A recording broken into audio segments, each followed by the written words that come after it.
Good morning, everyone.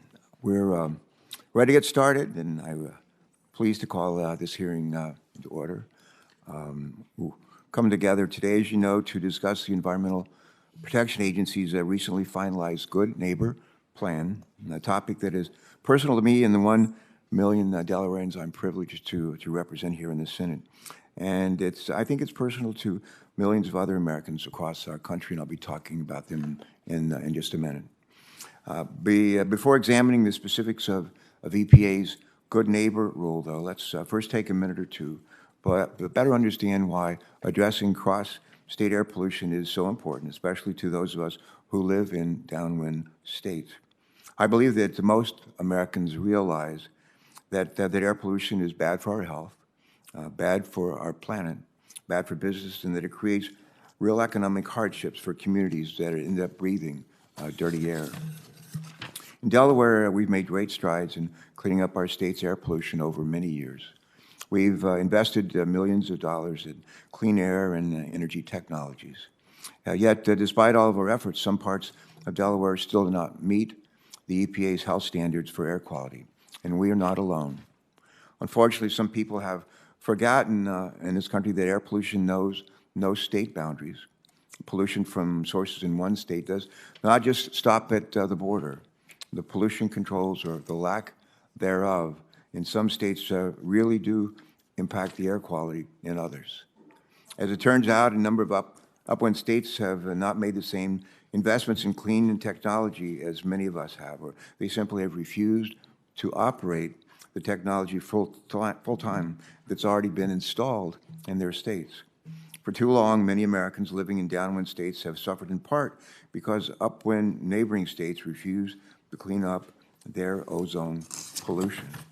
According to EPA, ozone pollution, also known as smog, is one of the most prevalent cross-state air pollutants in the United States. And for those who may not know, ozone pollution chokes and inflames people's airways.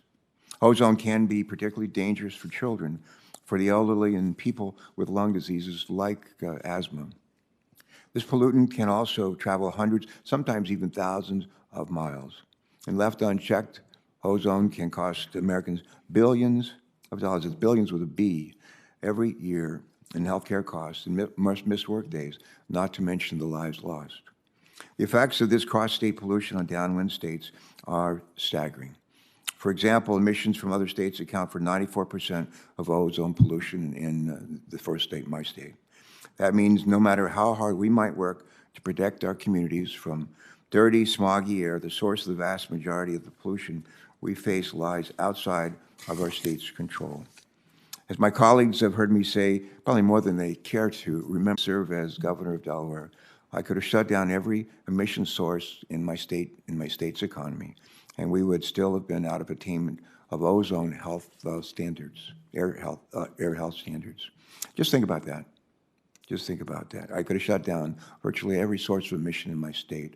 We'd have still been out of attainment for ozone air health standards. That was due to upwind states' dirty emissions. Downwind states need cooperation from our upwind neighbors, and EPA is, if we're ever to have truly healthy air to breathe. And we're not alone. Delaware, like many states on the East Coast, including our neighbor Maryland, sits at the end of what I like to call America's tailpipe. Most of the air pollution in our states comes from outside sources such as power plants, factories, and vehicles not located in our state. That's why we need a national strategy to address pollutants like ozone. Unfortunately, when writing our clean air laws, Democrats and Republicans alike were especially concerned with the plight of downwind states. Under the Clean Air Act's direction, EPA has an obligation to forge partnerships with states in order to make sure that everyone is doing their fair share, their part, to address cross-state pollution. And that's exactly what EPA did earlier this month when issuing the latest Good Neighbor Plan to help downwind states clean up smog pollution, really to follow the golden rule, and ensure that states treat their neighbors the way they would like to be treated. In addition to being justified morally, EPA's science-based rule has well-defined economic and health benefits. For example, this rule will create up to $13 billion. $13 billion. That's billions with a B in annual health benefits and healthier air for an estimated 80 million people who live downwind. That means fewer missed days of work and school, fewer emergency room visits, and fewer premature deaths. These reductions are also eminently achievable. In fact, many upwind polluters already have the necessary pollution controls installed, but they've chosen not to run them much of the time. Under EPA's rules, more than 270 power plant units with these controls will have to run them full-time, not like next week or next month, not even this year, but by 2024. To me, that's not an undue burden on upwind states. It's basic fairness. I think it's just basic common sense. My dad always used to say to me, Shelley used to say, just use some common sense. And I think that's what we're asking people to do. My mom always used to say, treat other people where you want to be treated, so that I got a healthy dose of that. They helped me write the speech. They don't know it. They're long departed. But let me close by saying that while it's easy to get wrapped up in numbers and statistics when talking about EPA's regulations, the Good Neighbor Rule is about basic fairness. It's about protecting Americans who are breathing dirty air that they didn't create, dirty air that's coming from our neighbors. As recovering governor, I know firsthand how deadly and costly out-of-state air pollution is for us in Delaware, and we're not alone. So on behalf of all Americans, especially the more than 25 million children and adults in our country living with asthma, 25 million living with asthma, I say thanks to the EPA for the Good Neighbor Rule.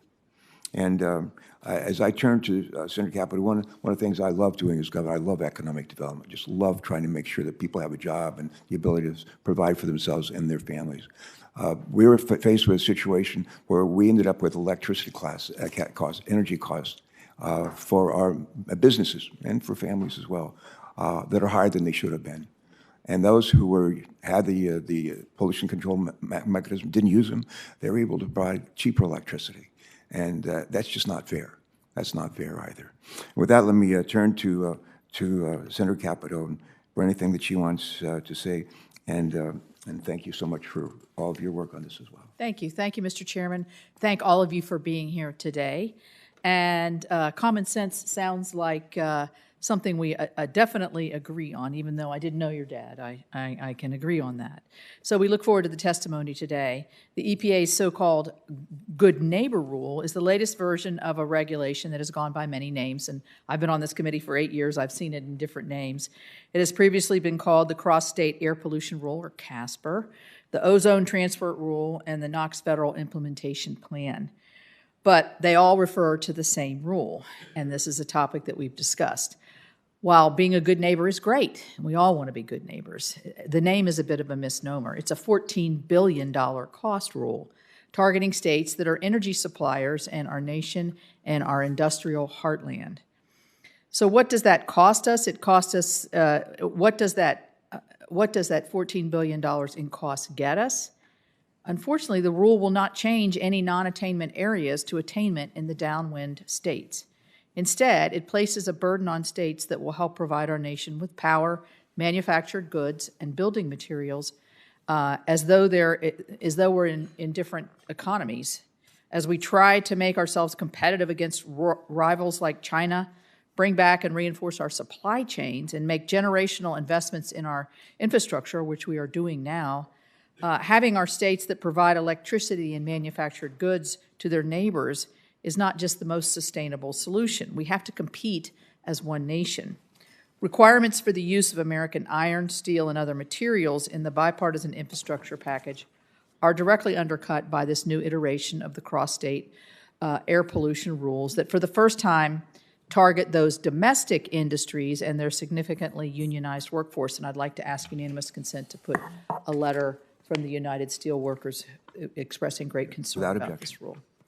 As we have heard from those sectors, broader concerns about the retirement of baseload energy generation that may reduce the reliability and cost of energy for plants that were built because of those assets. So perhaps this regulation might be more aptly named the headwind rule, because that is what this will be for American workers and consumers.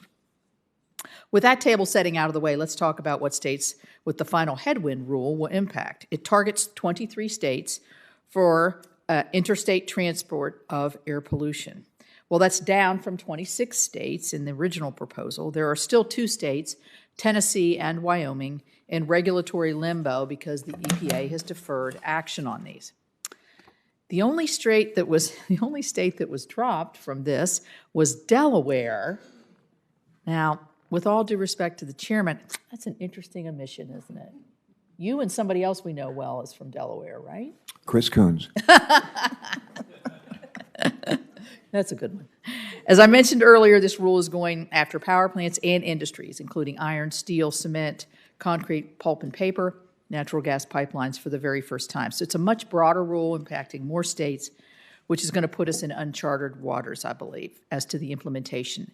And the process EPA undertook to develop this rule and the way in which the agency went about denying state implementation plans, which I just talked about, cuts against the congressional intent in the Clean Air Act's cooperative federalism approach. For instance, West Virginia's pending state implementation plan, or SIP, was denied along with 18 other states in January. But this was a legal step that EPA took before so they could federalize the issue and require a one-size-fits-all, or a FIP, which is a federal implementation plan. With witnesses representing 3 different states, I look forward to hearing from them on how the SIP development process typically works and who knows the intricacies of their states better than the hardworking folks that we have with us today. I'm very glad to see Arizona here because I know they have a unique state. They have a unique case. Being downwind from California, as well as having international transport of pollutants from China and Mexico that affect its attainment on various air regulations, and facing potential incorporation into this rule, I look forward to hearing Ms. Peters' views on what this may mean for her state. It would be a shame if the only hypothetical benefits for Arizona are as a result of shuttering or reducing shifts for manufacturing sites in California, because that seems the most likely outcome. And it will leave Arizona, if it doesn't happen, to be sanctioned under tightened national ambient air quality standards for ozone in particular matter that the EPA is working on. I'm not even sure the EPA knows what the ramifications of this will be for states or the impacted sectors. My office has heard repeatedly from the industries being regulated for the very first time under this rule, under the Office of Air, that the EPA did not understand the businesses or the technologies that they were attempting to regulate. That does explain the significant changes in covered facilities and components between the original proposal and the final rule, which we're glad about that. But even with those changes, there will be hidden costs for Americans in the form of higher prices, delayed or unbuilt infrastructure, potentially lost jobs, and that could result in litigation. So I truly hope that the EPA knows when they take action that it is likely to shut down our nation's industries. It does not mean the need for those products will disappear. Instead, it merely moves the need for these abroad to countries with lower environmental standards, the opposite of what both parties are trying to accomplish in terms of reshoring our manufacturing base. This rule is just one piece of the administration's plan to target affordable, reliable baseload power generation. As we know from a presentation in February of 2020, the EPA has been developing a number of new regulations drafted to disproportionately affect coal and natural gas power plants.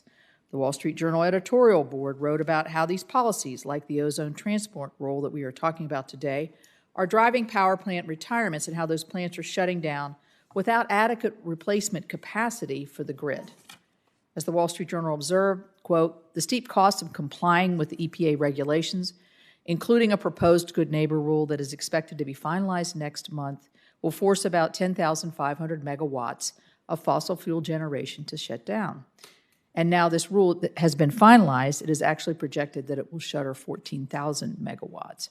In comments to the so-called Good Neighbor proposal, MISO, which is the Mid-Continent Independent System Operator, stated that the proposal creates significant concerns about MISO's ability to maintain electric reliability. PJM, which covers my state and several other states represented, is also ringing the alarm about the effects that retirements will have, and explains that most upcoming power plant retirements are policy-driven. The cooperative federalism model under the Clean Air Act has resulted in significant reduction in air pollution over these 5 decades. More can be achieved in the years to come through coordination between the states and the federal government, and something I expect to hear from our state witnesses today. But imposing a federal plan on half the states does nothing to support that spirit of collaboration and will only, I think, harm our national economy. So thank you for holding this hearing, Chairman Carper, and I look forward to the witnesses. Good. Thank you so much, Senator Capito. And now we're going to turn to our esteemed panel of witnesses. Not every panel is termed esteemed, so you're in, you guys are in good company. We're lucky that you're here. Yeah. Yeah, no, you will. You will. Yeah, and Senator Cardin's going to introduce the witness from. So we haven't forgotten that. Don't just bear with us for a minute. But I'm going to mention the names of the witnesses, and the 3 that don't have senators introducing. I'll say a few words about you. First, Dr. David Hill. Dr. Hill, a practicing pulmonary and critical care physician from Waterbury, Connecticut. Dr. Hill serves as chair of the Public Policy Committee of the American Lung Association and sits on the American Lung Association Board of Directors. Thanks for all of that, and welcome. So the Secretary of Maryland Department of Environment, Serena McElwain, is going to be introduced by a gentleman to my left, my colleague, my Barbara Mikulski used to say my Delmarva buddy. But anyway, he's going to introduce you and welcome Ms. McElwain. Third, we're going to hear from the Director of Arizona's Department of Environmental Quality. That's Karen Peters. Karen, nice to see you. Thank you for joining us. Next, we'll hear from the Executive Director of the Mississippi Department of Environmental Quality, Chris Wells, who I had to twist his arm to get Roger Wicker to introduce you, but he's finally agreed to do so. That's not true. But last but not least, we'll hear from Paul Noe. Is that right? Is it Noe or Noe? Noe. But you do have an E. All right. For the record, Paul Noe, Vice President of Public Policy for the American Forest and Paper Association. We thank you all for appearing before our committee today. Thank you for the preparation for this hearing. And I'm going to turn it over now to our colleague, Senator Cardin, who's going to introduce you, Ms. McElwain. Ben. Well, first of all, thank you, Chairman Carper, for convening this hearing. I want to welcome Secretary Serena McElwain, our new Secretary of Health in Maryland. She was recently appointed by the Governor Moore, our new governor in the state. I do want to just observe, when you acknowledge this as an esteemed panel, the last panel we had was made up of members of the Senate, and you didn't say that was an esteemed panel. But I did say they had real potential. It is very appropriate that we have Secretary McElwain here because Maryland has a very strong commitment to the environment, and we recognize that our responsibilities go beyond our borders. So we're very pleased to have our principal person for the environment as one of our witnesses today. And we do believe in good neighbors. We think we're good neighbors with Delaware and West Virginia. We work together, Chesapeake Bay issues. We even are good neighbors with Mississippi, with the Appalachian Regional Commission. So we do work together. So let me just give you a very quick, impressive background about Secretary McElwain. She was the Undersecretary of the California EPA. She was the Assistant Regional Administrator for EPA Region 9 in San Francisco, California. She holds 2 master's degrees, one a master's in public administration from George Mason University and a master's in administration and international studies from Central Michigan University. She is a key player in Maryland's contribution to clean air and water, and I think it's very appropriate that she be one of our witnesses today. Welcome, Secretary McElwain. Yeah. Did you grow up in Michigan? Okay. Virginia. Virginia. All right. Where? Okay. All right. My sister, I grew up in Danville and Roanoke. All right. Now I think Senator Wicker is going to introduce one of our witnesses from his state. Thank you, Mr. Chairman. I very much appreciate the opportunity to introduce Chris Wells, Director of the Mississippi Department of Environmental Quality, and we're honored to have him here. He's a native of Brandon, Mississippi, and was appointed by our current governor, Governor Reeves, to be Executive Director of the Mississippi Department of Environmental Quality, or MDEQ, in October of 2020. As the leader of MDEQ, Executive Director Wells is responsible for protecting the state's environment and administers most of the Environmental Protection Agency's programs within the state. He has extensive experience in the field of environmental compliance and has been with MDEQ since 2007. Throughout his time with the state agency, he's provided legal support for the environmental compliance and has also served as Chief of Staff. In addition, Executive Director Wells serves as Mississippi's trustee for the Natural Resources Damage Assessment under the Oil Pollution Act. He represents the state on the Gulf Coast Ecosystem Restoration Council, and he received his degree in chemical engineering from Mississippi State University and his Juris Doctor from Mississippi College School of Law in 1999. He has important perspectives to provide to the committee today, and I might add as an aside, I was so glad to hear our distinguished chairman speak of upwind states having an effect on the downwind states, and I would join the distinguished ranking member in saying I'm glad we're going to talk about common sense, because Director Wells has the very difficult task of somehow understanding an EPA determination that ozone emissions coming from Mississippi somehow affect an upwind state of Texas, Dallas, Texas, and Houston, Texas, cities who in and of themselves have way more population than our entire state of less than 3 million.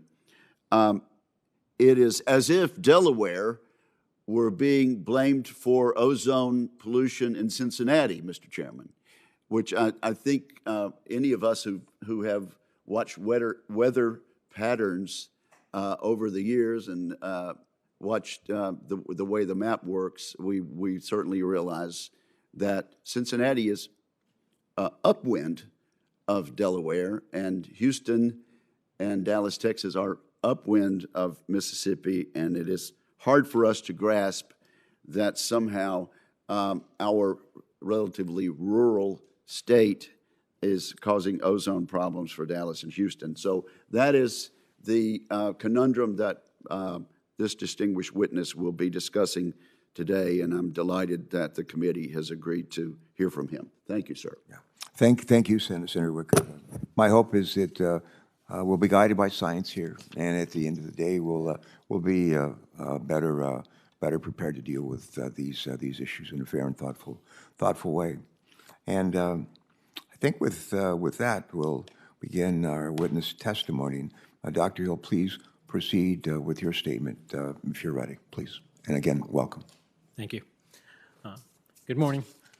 Thank you, Senator Carper and Ranking Member Capito and the committee for having me here to testify today. Just for the record, we pronounce her name Capito. Capito. My apologies. Capito.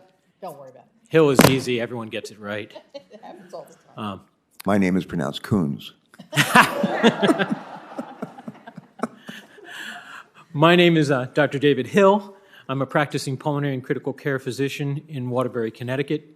As mentioned, I'm a member of the Board of Directors for the American Lung Association, and I chair its Public Policy Committee. In my clinical practice, I see adults and children as young as 6 years of age with severe lung disease. And in addition to testifying at this hearing today, I'm joining more than 100 turquoise-clad lung cancer advocates, some of whom are in this room, who are meeting with their senators and members of Congress on the Hill today. Each April, the American Lung Association releases its State of the Air report. In our 2022 report, we found that more than 122 million people lived in the 156 counties that earned an F grade for ozone, including half of Connecticut's counties, My home county of New Haven earned a failing grade for ozone. Our neighbor to the southwest, Fairfield County, has the dirtiest air for ozone pollution in the eastern United States. So why is the air polluted in Connecticut? In Connecticut, we manufacture championship basketball teams. We don't have oil refineries. Don't rub it in. Your time may be limited here. Coal-fired power plants, or other large petrochemical plants. We do have a huge burden of emissions from the tailpipes of vehicles on our roads. The biggest challenge for Connecticut is our location. We live at the end of another tailpipe, the one that brings pollution to us from upwind states. And if you reference the EPA's map, all arrows point to Waterbury Hospital, where I practice. Controlling the sources of pollution in Connecticut alone isn't enough to ensure our air is clean. We need the sources in all the upwind states to clean up their emissions. Our most persistent air pollutant is ozone. Ozone is a powerful lung irritant. It causes inflammation and can damage multiple body systems. It can also shorten lives. Short-term exposure causes breathing problems such as chest tightness, coughing, and shortness of breath, and worsens the symptoms for patients with asthma and COPD. Long-term exposure can cause lasting harm to respiratory health. Ozone exposure also increases the risk of metabolic disorders like diabetes, harms the central nervous system, causes reproductive and developmental harm, including preterm birth and stillbirth, causes possible cardiovascular effects, and leads to premature death. We also know that air pollution disproportionately affects people of color and socially disadvantaged communities. We show in our 2022 State of the Air report that people of color were 61% more likely than white people to live in a county with a failing grade for at least one air pollutant. In my home county, 40% of the residents are people of color. Ozone pollution is driving healthcare disparities. Last week, I met with a new patient, a 56-year-old marathon runner with allergic rhinitis and new onset asthma. He had moved to Connecticut from northern Vermont and noted that since moving to our community, he was more short of breath even when exercising on flat ground. He attributed his symptoms to the noticeably worse local air quality. As a former middle school science teacher, he started monitoring air quality himself so he could better manage his symptoms. His air pollution story is a very common story among my patients. People in my state, and my patients in particular, are important beneficiaries of EPA's new Good Neighbor Rule. As a lung physician, I am frustrated that not all power plants and large industrial polluters are required to have effective nitrogen oxide controls. I'm surprised that power plants don't always run their existing controls, and it doesn't make sense to have life-saving effective pollution controls installed and simply turn them off. I'm angry that this can occur legally on the hottest days and smoggiest days of the year. Under the old rules, these plants can comply with their permits while not operating their controls. I'm glad that the EPA's Good Neighbor Rule is going to require the installation of pollution controls and require the polluting facilities to run their controls. The Good Neighbor Rule reduces the health burden of ozone exposure. EPA projects that in 2026, the Good Neighbor Rule will prevent 1,300 premature deaths, avoid more than 2,300 hospital and emergency room visits, and cut asthma exacerbations by 1.3 million cases. This rule is good news for my patients, and everyone who lives downwind from the 23 states will become better neighbors. It is actually good news for everyone who breathes, because when you can't breathe, nothing else matters. Thank you. Thank you very much, Dr. Hill, for that. Senator Cardin, anything else you want to say about our next witness? Well, I was going to rebut Senator Wicker's comments on but I think I'll allow the Secretary to testify. All right. Secretary McElwain, please proceed. Good morning, Chair Carper. Go ahead and turn your microphone on, please. We want to hear every word. Okay, Every word. there we are. Good morning, Chair Carper, Ranking Member Capito, Senator Cardin, and members of the committee. My name is Serena McElwain. I am the Secretary of the Maryland Department of the Environment, other known as MDE. Thank you for inviting me here today to discuss this important step by the Environmental Protection Agency to ensure the citizens of every state, every community in America enjoys clean air. Over the past 50 years, the Clean Air Act has benefited millions of Americans, largely through the federal-state partnership embodied in that landmark environmental law. While we have enjoyed great progress, interstate transport of air pollution is still a problem for many states, including Maryland. EPA's new Good Neighbor rule is a significant step in the right direction to address ozone pollution that is carried by wind across state lines. The state of Maryland, through Governor Moore's administration and MDE, strongly supports EPA's rule.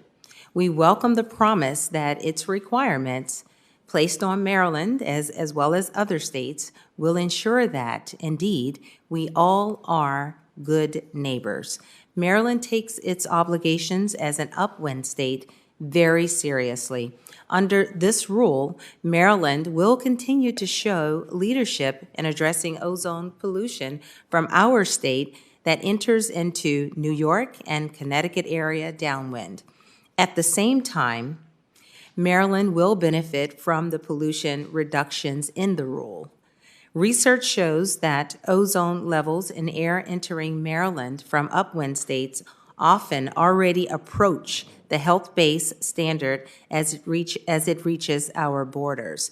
That means the ozone concentrations in our air will exceed the standard and threaten our citizens' health, no matter how well we are controlling our own pollution sources. The rule requires immediate and long-term pollution reductions from power plants and certain industrial sources.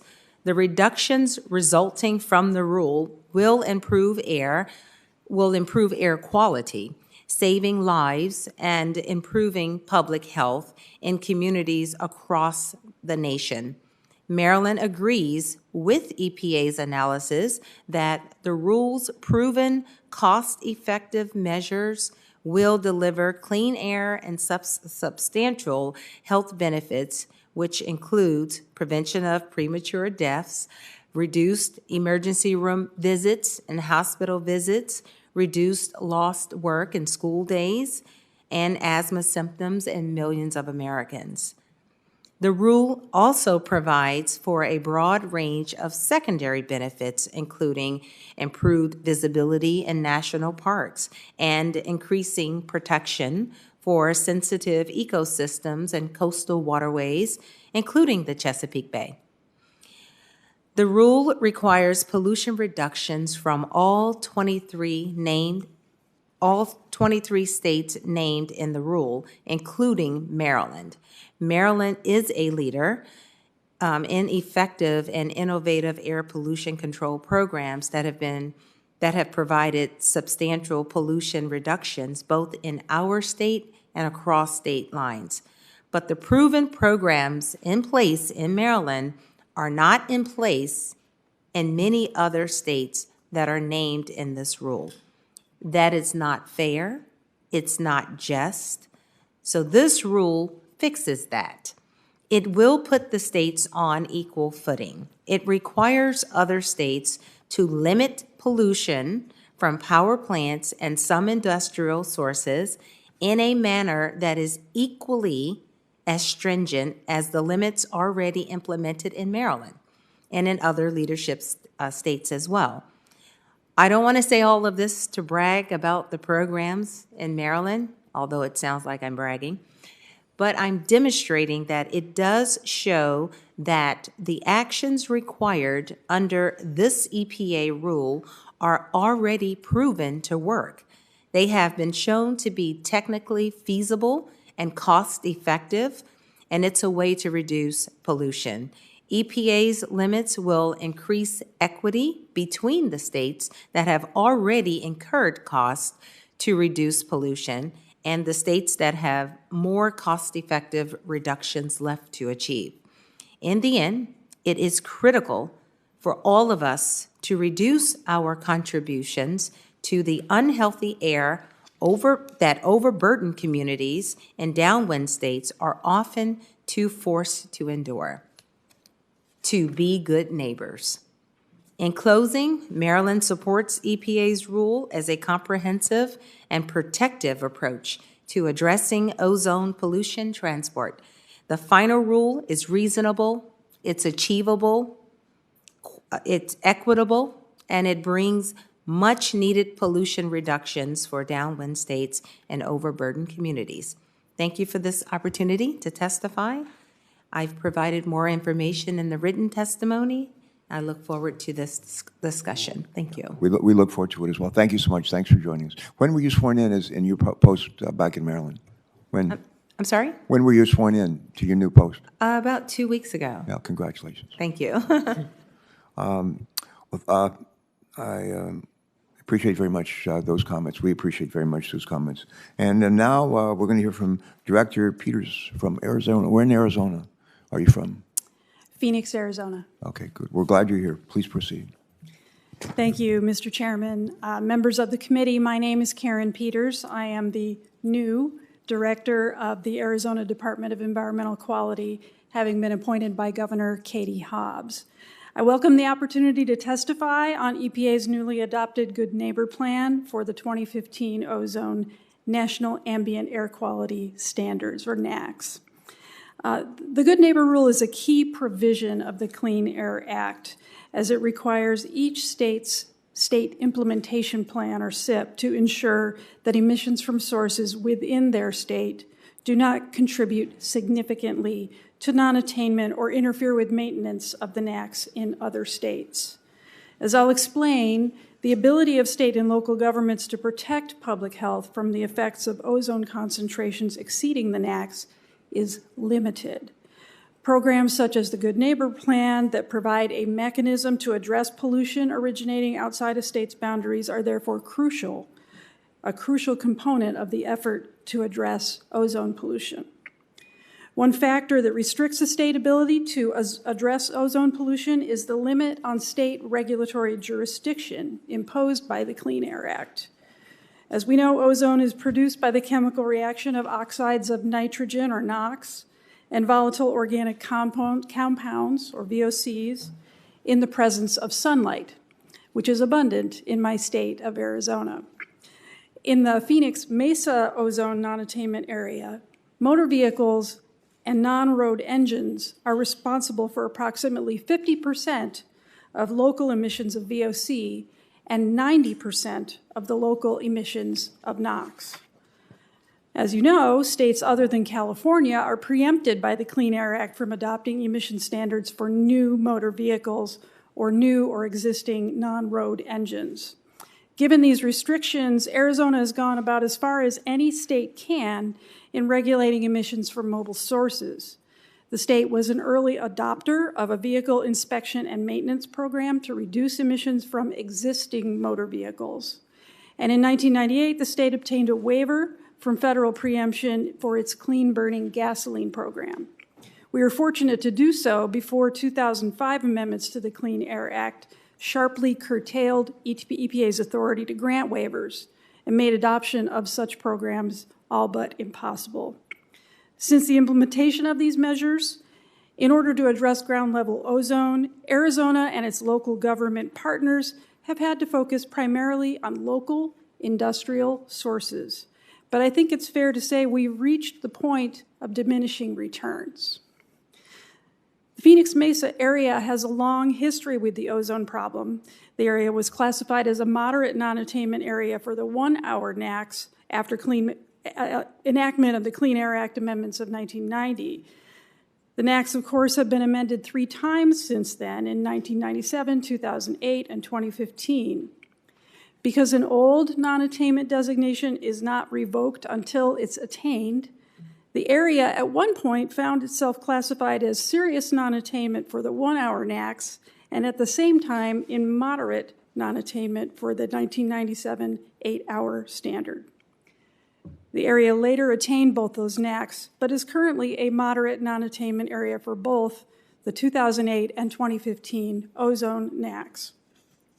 Every non-attainment designation and reclassification requires submission of a new non-attainment plan, and with the exception of a marginal plan, every non-attainment plan must provide for emission reductions leading to attainment and for annual emission reductions until attainment is reached. Arizona's been through so many iterations of this process that there are very few, if any, remaining emission reductions available from the Phoenix Mesa industrial sector. Without continued action by EPA to achieve additional reductions for vehicles and non-road engines, there's little chance that Phoenix Mesa will attain healthy air. I am pleased that Senator Capito recognized the unique position that Arizona is in. Another factor that restricts the ability of a state to attain the NAAQS on its own is that ozone pollution travels. Recognition of this fact lies at the heart of the good neighbor provision. In the Phoenix non-attainment, for example, only 40% of ozone concentrations are attributable to in-state anthropogenic sources of VOC and NOx. About 6% is attributable to anthropogenic sources in neighboring states, and about 2% to sources in Mexico. The remainder is attributable to natural background and other international and interstate sources. These circumstances will make it extremely difficult, if not impossible, to achieve the ozone NAAQS in the Phoenix Mesa area without programs such as the Good Neighbor Plan.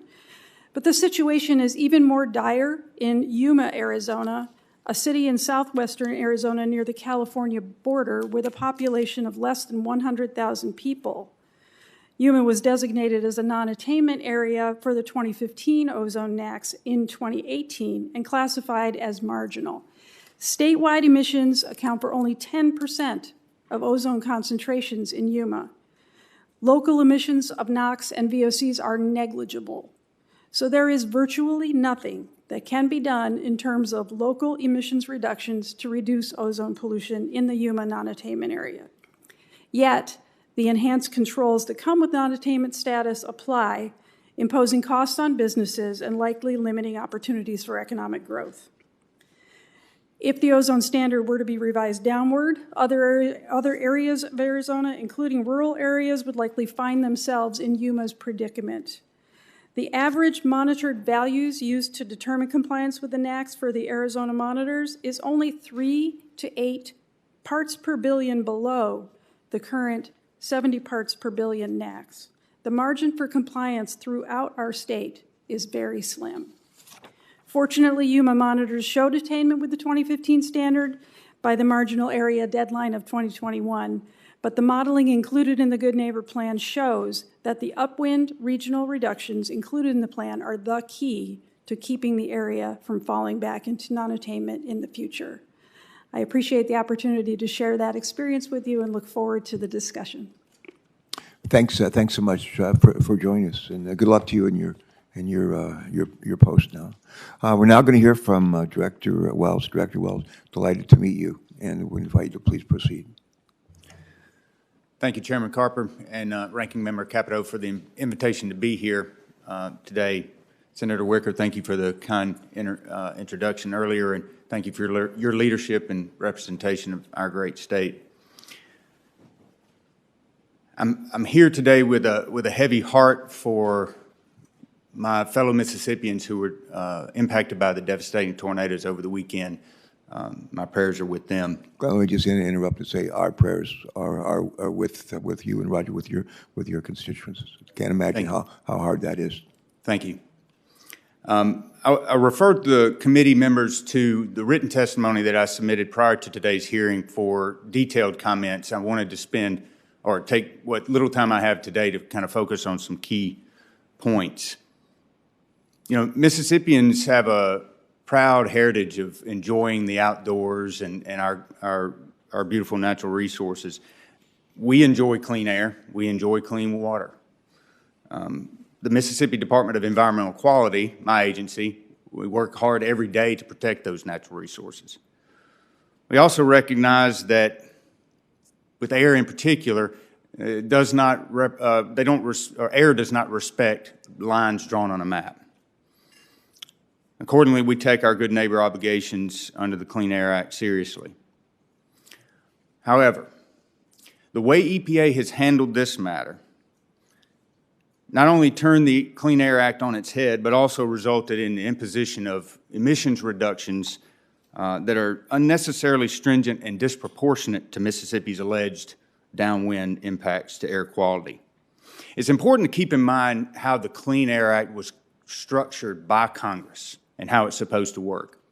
EPA, in the first instance, has the responsibility to set national ambient air quality standards, and in the context of the Good Neighbor provision, to determine if a state is impacting air quality in another state. It is the states that are then given the prerogative and the right to establish through its state implementation plan how it will meet those standards and how it will address those downwind impacts, if any. And we did just that in this case. We followed EPA's own guidance and information available to us at the time, and we submitted what we believed then, and we still believe now, was an approvable SIP in 2019. Instead of approving the SIP, EPA sat on it for 2.5 years. Then they denied it based on information and modeling and purported downwind impacts that were not available to us when we developed our SIP. Instead of giving us a reasonable opportunity to evaluate and critique the modeling and to modify our SIP if necessary to try to address our alleged downwind impacts, and citing self-imposed deadlines established through what I can only assume was some sort of sue and settle arrangement with environmental groups, EPA denied the SIP and imposed this FIP. That is not the process that Congress laid out in the Clean Air Act. As to the modeling in particular, as Senator Wicker alluded to earlier, and I'll put a little finer point on it, I'm not a meteorologist. I don't pretend to be one. I have watched the ones that are on TV. And I know that whatever happens in Dallas, weather-wise, hits us about a day or two later, meaning that our weather comes from Texas, not the other way around. But you know, that's really kind of the problem. The modeling effort, the modeling process is very complex, and it involves a lot of uncertainty. And EPA has acknowledged that uncertainty in the final rule. We simply are not convinced that we have any actual impacts to Texas air quality. And the process that EPA followed here did not afford us the opportunity that we should have been given to really evaluate that modeling. But let's set that aside, and let's say for argument's sake that the modeling is accurate, which is a leap of faith given the fact that EPA continued to tweak the modeling even after the denial of the SIP, and they got varying results right up until the time that they issued the FIP. The process that EPA should have followed, as dictated by the Clean Air Act, would have allowed Mississippi to determine what emissions reductions and by which facilities would meet our obligations as good neighbors. Instead, EPA imposed requirements that we believe are more stringent than what would be required to address our purported downwind impacts. One thing I want to be clear about is I'm not here trying to avoid Mississippi's good neighbor obligations. We want healthy air for all. If we're impacting another state's air quality, we'll do what's required. However, we should have, in this case, number one, been given a reasonable opportunity to critique the modeling and to ensure some level of certainty regarding our purported downwind impacts. And/or we should have been given the opportunity to modify our state implementation plan before having EPA's judgment substituted for our own. Again, thank you for the opportunity. I look forward to the discussion. Director Wells, thank you very much for joining us. Thanks very much for your testimony. Now we're going to hear from Mr. Noe. And Mr. Noe, please proceed. Thank you for coming today. Thank you, Chairman Carper and Ranking Member Capito and distinguished members of the committee. Thank you so much for hearing our concerns about EPA's Good Neighbor Plan. AF&PA represents manufacturers of paper products made in the United States. Our forest products industry employs about 925,000 hardworking people, producing 5% of our nation's GDP. Paper products support sustainable living. Paper mills support the American workforce, and they produce carbon-neutral bioenergy and support our recycling. And the paper industry works hard every day to be a good neighbor in communities large and small. Our goal is sustainable regulation that satisfies legal requirements, supports environmental and economic progress. Congress enacted the Clean Air Act to enhance air quality with dual purposes: to promote public health and welfare and the productive capacity of our nation. Unfortunately, we don't think that the Good Neighbor Plan, and especially our inclusion in it, meets that goal. AF&PA has a long track record of working with EPA. We recognize that all Americans benefit when EPA crafts sustainable rules. For example, during the Obama administration, EPA proposed an unachievable Boiler Act rule, but EPA engaged stakeholders, and EPA listened. We defended EPA's final rule in court. Our industry could go on and compete in our highly competitive global marketplace. By stark contrast, the Good Neighbor Plan rulemaking process felt rushed and broke down. First, EPA erred in concluding that paper boilers as a group met EPA's emissions threshold by significantly impacting 10 non-attainment areas. Second, EPA incorrectly concluded that our industry could reduce NOx emissions below its $7,500 per ton threshold, claiming that our cost was $3,800 per ton. The real cost is 10 times higher. In the final rule, EPA bypassed these errors by moving the goalposts. They lumped our industry together with all the others, and they claim as a whole the non-utility industries can install cost-effective controls and meet the limits. But EPA made unrealistic technology assumptions. EPA implies that selective catalytic reduction is a proven technology for boilers, for our boilers, and it is not. And trying to make SCR work would actually increase our greenhouse gas emissions by 166,000 tons annually. That's over the emissions of 35,000 gasoline-powered cars. And the paper industry can continue to be a leader in sustainable manufacturing. Our mills have reduced our NOx emissions by 50% since 2000. And our goal is to cut our greenhouse gas emissions in half by 2030, which aligns with President Biden's goals. EPA offers a vague promise of a case-by-case alternative if a facility can prove technical impossibility or extreme economic hardship. This converts a congressionally granted authority to consider cost and promote the productive capacity of our nation into an impossibility standard. It's vague and it's unfair. After compliance costs of almost $14 billion, the final rule will not result in a single non-attainment area coming into compliance. The Good Neighbor Plan is not a sustainable regulation, and this is only the tip of the iceberg. An enormous cumulative regulatory challenge now faces the U.S. manufacturing sector. Many rulemakings disregard costs and unintended outcomes and stray beyond the bounds of the law. I am deeply concerned that an undisciplined regulatory deluge threatens high-paying union jobs, especially in rural America. This comes just as our country is trying to encourage onshoring of essential manufacturing industries, including our own. We must change this trajectory. It threatens United States manufacturing, including our forest products industry. Ultimately, it threatens the American worker. Men and women in high-paying, high-skilled manufacturing jobs, both rural and urban, red and blue states. These are proud, hardworking people who only ask for the right to compete. Our goal should be sustainable regulation. This requires bipartisan work. We must keep and create sustainable manufacturing jobs in America. There's no better place for a robust manufacturing sector. Thank you for the opportunity to be heard. I look forward to your questions.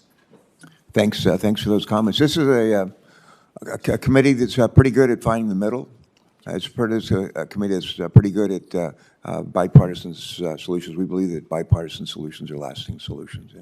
And we're a committee that likes working together. We're still going to work on this. We're going to work with the states. We're going to work with EPA until we get to the right place. I'm going to telegraph my pitch. Baseball season is about to get underway. Ben and I are huge fans. He's an Orioles fan. I'm a Tigers fan. The others in the room will probably have their own teams. But in baseball, they have a saying about a pitcher who, by the way they deliver the pitch, hold the baseball, whatever, they telegraph their pitch, so the hitters know what's coming. So I'm going to telegraph my pitch. The last question I'm going to ask at the end of this hearing of all of you will be, where do you think the consensus lies? Whatever state you happen to be from, where do you think the consensus lies? So just know that that's coming. That'll give you something to look forward to. But before I recognize Senator Capito for her questions, let me ask a couple of questions. I want to start off with Secretary McElwain and Dr. Hill. A question deals with economic costs for downwind states. When, as you know, when EPA issued the Good Neighbor rule earlier this month, we heard some complaints about the economic burdens these new emission reductions would have on upwind states. Yeah, we know that downwind states have long paid the health and economic costs of upwind pollutions. Briefly explain, if you will, Secretary McElwain, Dr. Hill, briefly explain to us the health and economic burdens on downwind states when there is a lack of cooperation and investment by upwind states. And in your answer, please explain how the Good Neighbor rule helps to alleviate some of those burdens on downwind states. Secretary, and then Dr. Hill. Madam Secretary. Thank you. So when we're not being good neighbors and downwind states, they are exposed to ozone pollution. And so it does causes and creates serious health concerns. You have parents who are not allowed to go to work because they have sick children who were playing outside. You have parents calling in to work. And so when you have your family is sick all the time because of pollution, that creates healthcare costs. So with this rule, it's reducing healthcare and those economic burdens because it is requiring that the power plants use the controls. Most of them have them already. Use those controls and turn them on, and as a result, it reduces ozone pollution. EPA's analysis, it proves that the benefits of pollution reduction outweighs the cost. So I'll turn it over to you.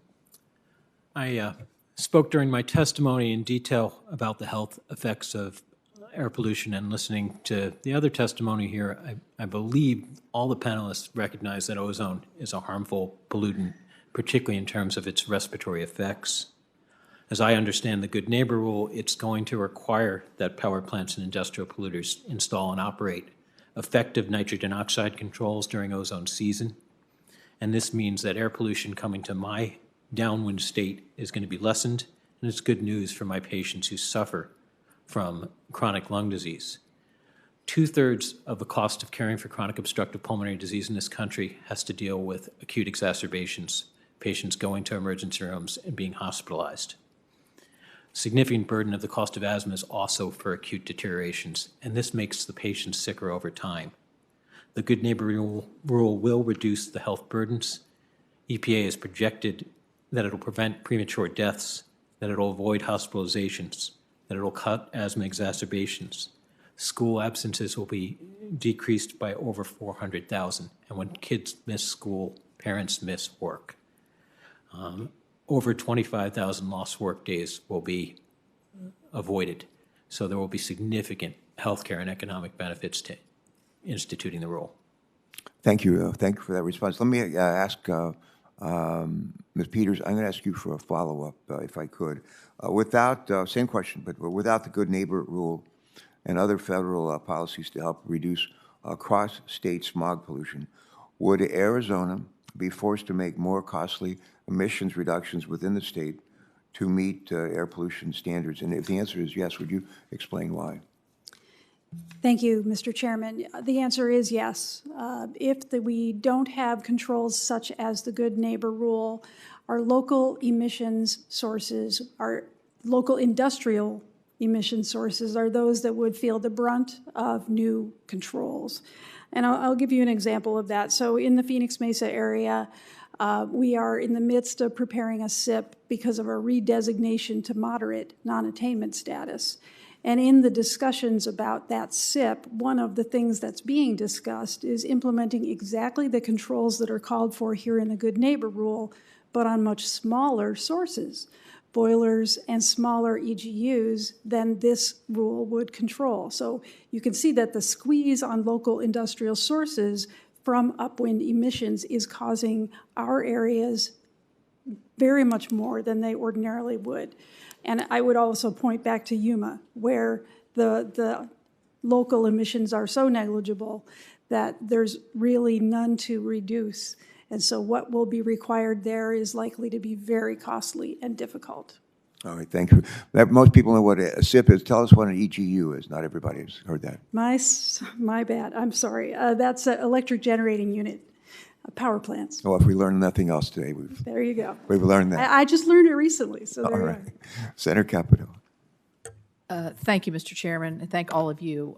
Director Wells, the Clean Air Act is built on the principle of cooperative federalism, where you work together. We have 3 state regulators here, know their states very well, know the different regions, and know the different impacts of all kinds of environmental impacts and other impacts. Normally, when you're developing a state implementation plan, do you get in your written testimony? You say basically that the EPA air quality, the head of the EPA's air quality policy division, basically said, "I don't care what you write, you're not going to get there." Was that the message that was received by Mississippi, and is that the norm when you're developing your own state implementation plan to be able to meet these the Good Neighbor Rule challenges? Well, I think that was included that in my testimony, Right. because I think it was a candid admission on the part of EPA that they were hell-bent on imposing this rule without the typical cooperative federalism approach that's taken. As I alluded to, we put together what we thought was an approvable SIP based on information that we had at the time, and then EPA changed the rules on us after the game was started, and that was the problem. And so typically, yes, we would have an opportunity to reach a consensus, if you will, on what the modeling should say or what the impacts might be or really are, and then let's address it once we have a common understanding, if you will. Yeah, Ms. Peters, was your state implementation plan rejected as well? Thank you, Mr. Chairman, Ranking Member Capito. We are awaiting a final determination from EPA. And how long have you had that in? I would have to get back to you on that. I'm not exactly sure. I know there is a time window that it's supposed to be met. Mr. Noe, we talk about social cost of carbon. We talk about pollutants, and sometimes it's difficult, I think, to understand how some of these calculations are being made. And so I guess I would say, as the representative for sort of industrial resources, you have 90,000 people that work in your industry. Is that what you said? 925,000. I dropped a 0 there. Sorry about that. That's a big difference. Yes, let's not do that. Let's not do that. Oops. I heard the 9. Anyway, how do you envision, I mean, most of, at least the paper mills and everything in my state, they're smaller companies. Many of them family owned. They've been in business for a long time, or at least the ones that are, they're not the large paper mills. They're doing, getting the lumber ready for the paper mills, I guess, preparations. How are people going to be able to, number one, interpret this, but also to meet those challenges? I mean, to put the anti-pollutant devices in and around your factory is, what's the calculations of the cost? $14 billion for the whole rule, but for a paper mill, for instance. Well, thank you for the question, Senator Capito. I guess I would say you raise a lot of very important points, which is, our industry to be successful has to compete in a highly competitive global marketplace. So, and we don't dispute at all the issue that we are and will continue to be a heavily regulated industry.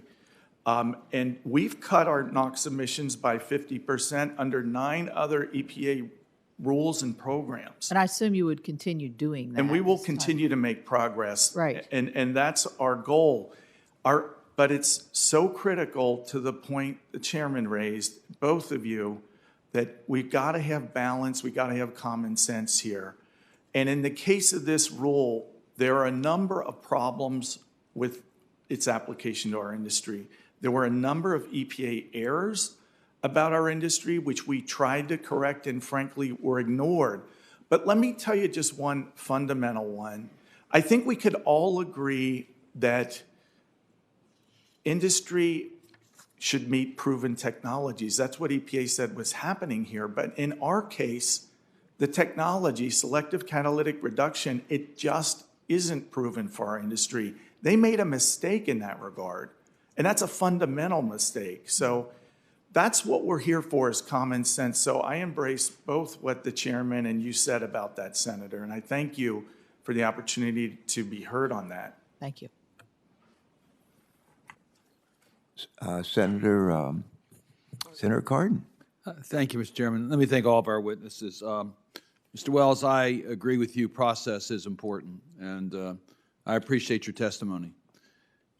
There's a challenge whenever we go from one administration to another in doing the adjustments, and we try to, I know the administration tries to get it right, but I think your points are very powerful and something that we will certainly be following up on. The federal government, as you acknowledge, has the responsibility under the Clean Air Act to make sure that we achieve what science tells us we can achieve in a cost-effective manner. That's the federal government's responsibility under the Clean Air Act. And our states are doing their responsible actions. But because of the downwind issues, we are dependent upon what other states are doing in order to reach our attainment areas. So when I look at the state of Maryland, which is included in this rule, I find that in the Baltimore area, just about every one of our counties are non-attainment areas because of downwind issues.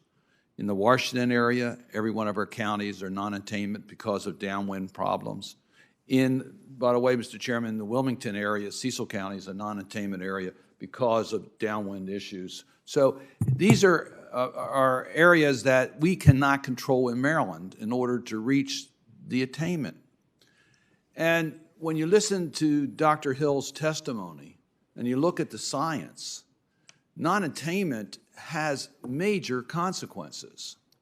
So science tells us we can get there, and I think that Secretary McElwain's testimony about proven technologies have been demonstrated in states that can achieve these reductions in a cost-effective manner, that we need to find, as Chairman Carper says, the sweet spot as to how we can move forward on the good neighbor issues. So I hope that we can find that during this process, and I think this hearing has been very helpful.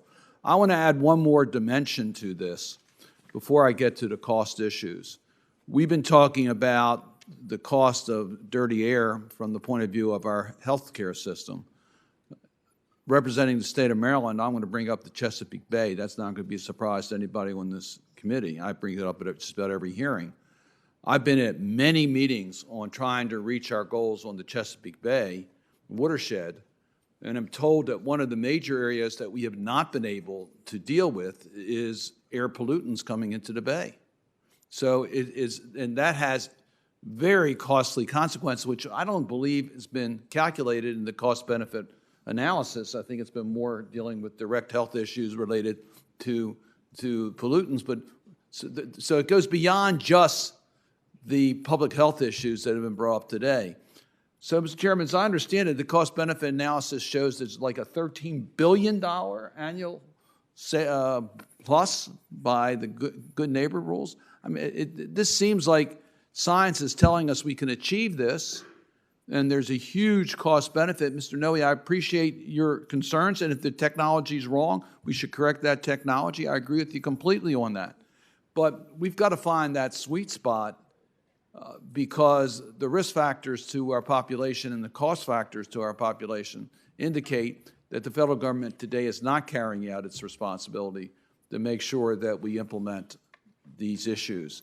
So I want to give my secretary an opportunity to talk a little bit about the other impacts that this have. I think Dr. Hill's done a really effective job in regards to the public health, but talk a little bit about the other environmental risks that we have as a result of being non-attainment areas in Maryland. Well, you mentioned the Chesapeake Bay, so I'll talk about that just quickly. Air quality and water quality, they go hand in hand. So when we're trying to control nitrogen oxide pollution in the air, we're controlling the water as well. So I just wanted to make sure I made that connection. And just to continue on Chesapeake Bay, 1/3 of the nitrogen pollution that's in the Chesapeake Bay, it comes from atmospheric disposition from the air that drops into the water. And so this rule helps us to help us with our goals in Maryland to restore the Chesapeake Bay. But the health benefits, you named them very well. Again, you have families who are impacted by this pollution that's coming from upwind states, and this rule will help us to control that and reduce cost and reduce health. Let me just underscore for everyone's benefit, the nitrogen levels in the bay are critically important to achieving our goals. We have dead zones, we have so many areas that are impacted, the shoreline, the vegetation issues, all that's impacted by the amount of pollutants that come into the bay. 1/3 is coming from airborne. So I just want people to recognize that. We talk about the Chesapeake Bay and protections, and we talk about farmers, and we talk about how we handle our wastewater and how we handle development and all those issues. We also need to be talking about clean air. Thank you, Mr. Chairman. Thank you, Senator Cardin. We've been joined by one of our colleagues from Wyoming, Senator Lummis. Delighted to see you. Please proceed. You record. Thank you, Mr. Chairman, and thank you, witnesses, for being here and discussing this consequential interstate transport rule. According to the regulatory impact analysis, the final rule is anticipated to close more than 14,000 megawatts generated by coal-fired power plants. Now, let me state this clearly. The premature forced closure of coal-fired power plants in this nation is a danger to American energy security and grid reliability. This rule and other regulatory actions taken by the EPA cripple our ability to provide affordable, reliable, baseload energy to power our nation. For this reason alone, not to mention the 90,000 direct coal mining jobs in 26 states, including Arizona, Oregon, and Pennsylvania, just to name a few, this administration must reverse course. Now to my questions. Director Wells, in the proposed rule and in the final EPA EPA included a provision called dynamic budgeting. This provision would have EPA adjusting each state's emission budget in the future years to ratchet down the amount of emissions that power generators could use to comply with the rule, eventually driving more and more sources to tighter and tighter emission limits or towards closure.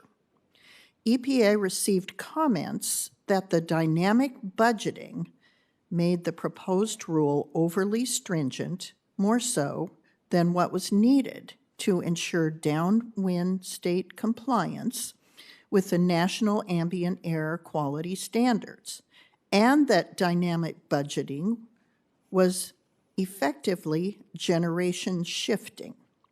The Supreme Court, in the case of West Virginia v. EPA, invalidated the Clean Power Plan because of its reliance on generation shifting. So, how is generation shifting now okay in this cross-state air pollution rule? And how is the continued forcing of more and more stringent emission limits not over control? Well, Senator, thank you for the question. I think you're exactly right. The problem is in the uncertainty, not only in terms of the controls and the emission reductions that that a particular facility might have to deal with, but also the uncertainty in just how the initial emission reductions were set by the rule.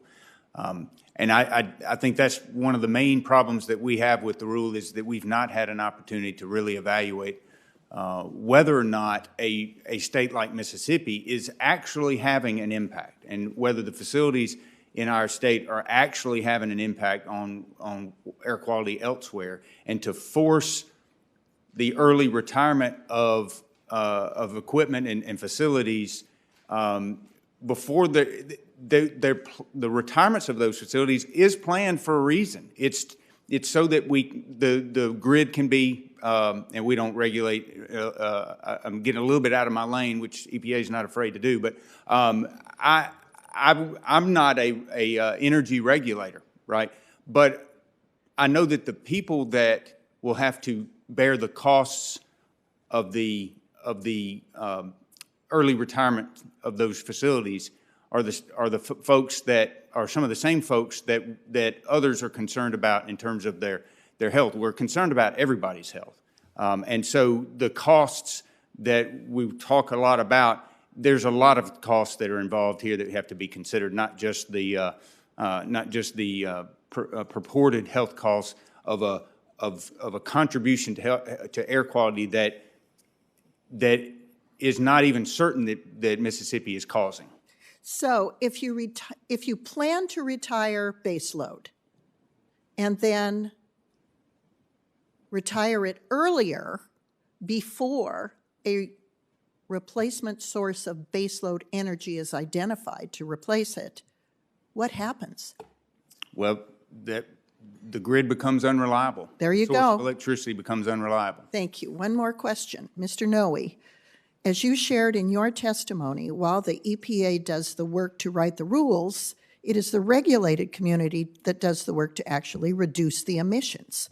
How has the EPA changed the goalposts throughout this process, impacted the ability of the regulated community to make meaningful improvement to our air and environment? Thank you for the question, Senator. As we said, our goal is sustainable regulation, and I love what Chairman Carper said. We need common sense to work here, so we need regulations that are achievable. And when we brought the EPA's attention to the fact that, look, in your proposed rule, you had two thresholds. Are you a significant emissions contributor, and do you have cost-effective reductions? And then are there proven technologies to get you there? We said, look, you're mistaken on all of those issues. And yet the final rule has us in a situation where we'd, in theory, be required to put a technology on our facilities that has never been proven to us. And that's in direct contrast to what EPA said in their fact sheet, which is this rule relies on proven, cost-effective technologies. There are other industries where this technology is proven, so I just want to make that clear, but it is not for us. And so we just want to achieve what Chairman Carper said. Let's have common sense. We want rules that work. And, you know, we have many, many rules we comply with, and we work with EPA all the time on making sure that the rules they produce are achievable and are going to be successful. Thank you. That's key. Thank you. Really, really appreciate it. Thank you all, witnesses. Appreciate your being here. Thank you, Mr. Chair. We appreciate you being here and raising all those questions. And you're going to be followed by Senator Kelly, and I think if no one else pops up, Senator Ricketts, you'll be next, all right, after Senator Kelly. Senator Kelly, welcome. Thank you, Mr. Chairman. Before I start my questions, I just wanted to give a warm welcome to the brand new director of the Arizona Department of Environmental Quality, Karen Peters. And thank you, all of you, for being here. Director Peters previously served as the Deputy City Manager for the City of Phoenix, and has worked on environmental and water policy issues in Arizona for more than 30 years. I'm grateful for her willingness to serve in this new role and look forward to working with her in the months and years to come. And I'm especially grateful that she's joining us today. So, the Good Neighbor Rule is important to Arizona. As I've discussed in this committee before, many parts of Arizona are designated as non-attainment areas for ozone pollution. One of those areas is Yuma County, which borders California to the west and Mexico to the south. And because the area exceeds EPA's air quality standards for ozone, there are limits imposed on the region's economic growth. But Director Peters, how much of Yuma's ozone concentrations are caused by emission sources within Yuma County, as opposed to emission sources from Mexico and California? Thank you, Mr. Chairman and Senator Kelly, for the welcome. I want to reiterate that Yuma non-attainment area for ozone is in a very unique situation. The statewide emissions, not just in Yuma County, but statewide emissions of VOC and NOx account for only 10% of the ozone concentrations in Yuma. And so what does Yuma itself contribute to this problem? It is negligible. And NOx and VOC emissions in Yuma are virtually none. So as I have said previously to So to summarize here, 90% comes from Mexico and California, 10% comes from somewhere within Arizona, but basically nothing comes from Yuma County. Thank you, Senator Kelly. I don't think I could accurately state that 90% comes from California and Mexico. There are a lot of other natural background and other international sources that contribute to the problem, but certainly it's very significant from California. But the majority comes from outside the state. Absolutely. The majority comes from out of state. That's correct. So how will EPA's actions like the Good Neighbor Rule help ensure that Yuma isn't held accountable for emissions that they have zero control over? Thank you, Mr. Chairman. Senator Kelly, the Good Neighbor Rule is essential for Yuma to stay out of non-attainment. They recently were declared in attainment, which is a happy accident, and we're very pleased that that has occurred. But what was the accident that caused that to occur? Just that they were able to maintain attainment for the 3-year period. Okay. So they were under the limits. They did attain the standard and were designated to be in attainment very recently. But because Yuma has no control over the emissions that come into its area, it's very likely that without the Good Neighbor Rule or other controls on interstate transport of ozone precursors, they will go right back. And those non-attainment restrictions on economic activity will return. And what do we do about that? Well, thank you, Senator Kelly. I think that what we do about that, unfortunately, if we are declared to be in non-attainment, we have to look to local emission sources, which are negligible, which will... Why would we even look? I mean, if we already know that it contributes almost nothing to the problem, and the problem comes from somewhere else, we either have to fix the problem somewhere else, or we have to come up with the rationale to allow them to achieve their economic growth goals. Thank you. So earlier I did mention that the states are preempted from emission standards on new motor vehicles and on-road engines. And so to the extent that we have additional controls in that area, that could absolutely help Yuma. It would help also if we could, if EPA could help with international transport of ozone. So there are things that can be done, but they're not things that are within the state and local jurisdiction. Okay, thank you. I'm out of time, but my office will follow up some more on this. We want to get to a point where Yuma can achieve, its goals and not be penalized by what's happening outside of its control. And then, Mr. Chairman, I want to submit another similar question about Maricopa County for the record. Yeah, without objection. Thank you. Yeah. Senator Kelly, thanks for joining us, and thanks for inviting Ms. Peters to join us as well. Mr. Chairman, may I ask a question of Senator Kelly and his witness while they're here? If you're able to determine, or whether EPA... Let me just ask, Senator Kelly, can you stay? Yes. Okay. If either of you or the EPA is able to help us understand whether some of that pollution is coming from China, which is building, coal-fired power plants without the same environmental controls that the U.S. has, and they're building them like crazy. I think that would be very helpful information to the committee. Senator Lummis, I'm sure some of it is. I mean, I've, flown around this planet, from an altitude of, above 200 miles, 853 times. And it's remarkable what you can see from Earth orbit. I mean, you can see sand from the Sahara, being blown across the Atlantic Ocean. I mean, you could actually you could see it. You could see pollution from China winding up in other countries.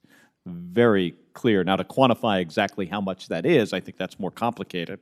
But I imagine the EPA has looked into this, and my guess is it's substantial. Yeah. Thank you, Senator Kelly. It's great to have your perspective from space on this. Truly, truly fascinating. Thank you. Thank you, Mr. Chairman. He was out of this world.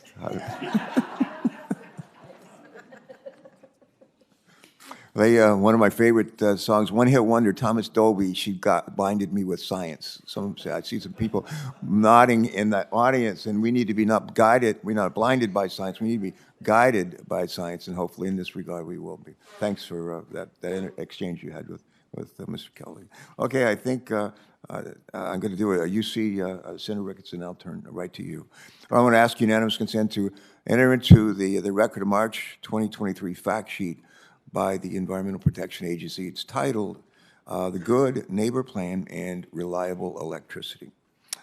This fact sheet describes how in crafting the final good neighbor rule, the EPA made several adjustments in the proposed emission reduction requirements for power plants. These changes reflect input received from grid operators across the country and other stakeholders to ensure that the power sector can continue to deliver reliable electricity while also achieving cleaner and reliable and cleaner and healthier era. I ask unanimous consent and without objections. So ordered. And Senator Ricketts, you're on. Great. Welcome. Thank you very much, Chairman Carper. I appreciate it. And I want to thank our witnesses for joining us here today. And certainly Director Wells, again, my condolences on the tornadoes in Mississippi. Nebraska suffers those as well. And so we can understand how devastating those can be. So know that Mississippi's in our thoughts and prayers. And one of the things that I hear today is how we're implementing the Clean Air Act. I don't think anybody's arguing the Clean Air Act is something that we ought to do away with, that we all want to have clean air. In fact, Nebraska's, according to U.S. News and World Report, has the 6th best natural environment. And we're not actually subject to the Good Neighbor rule right now. But I am concerned about when the EPA is implementing these rules, how it's being done, not only because we have there's ramifications for how they do these things, but also I think it just undermines people's faith in government, that if the EPA isn't doing a good job and doesn't seem to be reasonable and is not following good processes, I think Senator Cardin mentioned, that it just kind of undermines everybody's belief that the government can actually work in the rule of law, and I think that's harmful to our republic in general. To that end, actually, one of the things I'd like to do is ask unanimous consent to enter into the record a letter I sent along with 6 other governors to the Southwest Power Pool regarding our concerns about the premature closures of gas and coal-fired generation. And it's kind of along the lines of what Senator Lummis was talking about. I object. We never object to this stuff. Go ahead. We don't object. Go ahead. All right. Well, thank you very much. Yeah, because it says in my script here you're supposed to say without objection. Well, I was close. I think you got the point. Thank you very much. And so I am concerned about some of the consequences here that would happen if we do have a bad rule, especially if the EPA is not approving any state implementation plans. It seems to suggest that there's something broken in the system. Anyway, Mr. Wells, I'd like to start with you. With electricity rates likely to rise from this rulemaking, what's your level of concern for consumers that struggle to keep up with increasing prices? I mean, over the last 2 years, energy prices alone are up 37%. I know you're not an energy regular pursuer, you're environmental quality, but what's your thoughts? Well, first of all, I've had the pleasure of experiencing that natural beauty of your state, and I hope to get back soon. Are you a turkey hunter by chance? Absolutely. My favorite thing to do. So You got a great barber and you're a turkey hunter. how did you guess? I would say that I'm very concerned. I think that the cost of everything keeps hitting us all, the increasing cost of everything. And anytime you inject additional uncertainty the way this rule would do, that exacerbates that problem. So this rule is intended to speed the transition away from fossil electricity production. What level of concern do you have with regard to grid reliability? Repeat the last part? The grid reliability. Oh, very much. I mean, as we discussed with Senator Lummis, I think that anytime you inject uncertainty into that power generation industry with the regulatory burden that industry already suffers, and couple that with the fact that technology on other fronts or other methods of generating electricity is still evolving, it's sort of shooting ourselves in the foot by jeopardizing the current method of generating power. And your understanding is that the EPA's purview under the Clean Air Act to make rules that control the means of electricity production in the U.S. and force generation shifting? I am an environmental regulator, and so is EPA, and we should stay in our lane. Yeah, and I'll just maybe, since I'm running out of time here, I just want to kind of emphasize that as well. We've got obviously the folks in environmental quality from a number of states here, and as a former governor yourself, you know that we hire people to make sure they're doing a good job of protecting our environment. And one of the things I just want to emphasize as we wrap up here is that it's incredibly important that we have a collaborative relationship with the EPA and the states, that we want to protect, nobody wants to protect our environment more than anybody in the state wants to protect it. Certainly, when I was governor of Nebraska, we wanted to make sure we had a clean environment for our fellow Nebraskans. Nobody cared more about it than other Nebraskans. And that's why it's really important that we have a good relationship with the EPA as to how to actually attain these goals and make sure we have good modeling, good process so people believe in it. And with that, my time has expired. Thank you, sir. Yeah, thanks. From one recovering governor to another, I'm delighted that you're on this committee, and thanks for being a part of this hearing. I think Senator Bozeman is next. Thank you, colleague Mr. that we have a real focus on recycling in this committee. Nobody does more on that than Senator Bozeman. Senator Bozeman, you're recognized. Nobody more than you and I, but nobody more than you and I staff does a tremendous job.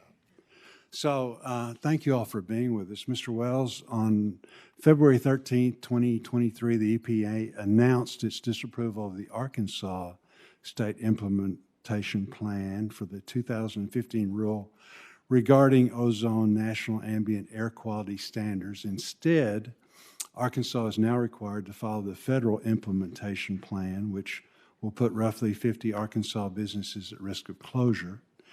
I understand, again, after listening to your testimony, you're in the same situation.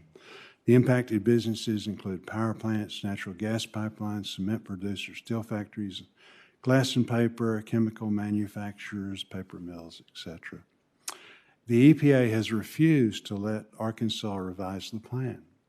The Clean Air Act was intended to prescribe a cooperative federalism model of regulation between the states and the federal government. Do you feel EPA treated your state fairly in this way, the way it handled and ultimately rejected your SIP plan?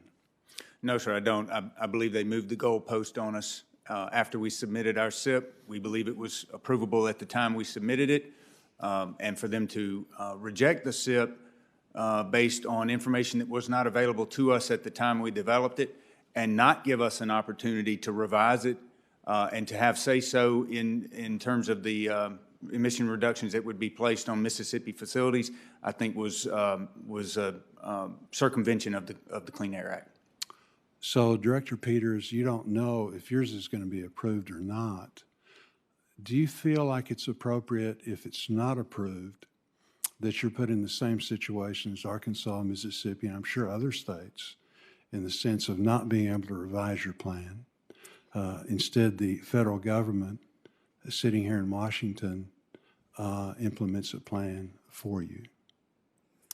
Thank you, Mr. Chairman, Senator Boozman. Of course, we're awaiting EPA's decision, and we'll evaluate very closely what it is that they decide and how it impacts our state. Until we see that, it's really difficult for me to speak to it. Of course, I'm concerned for the potential impacts to businesses and sources in our state, but we recognize our shared responsibility for clean air.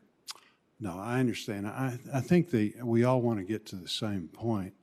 As the chairman indicated, he's going to ask you a question about where the middle ground is, but certainly the idea that you, being on the ground, your state, you guys want clean air as much as anybody.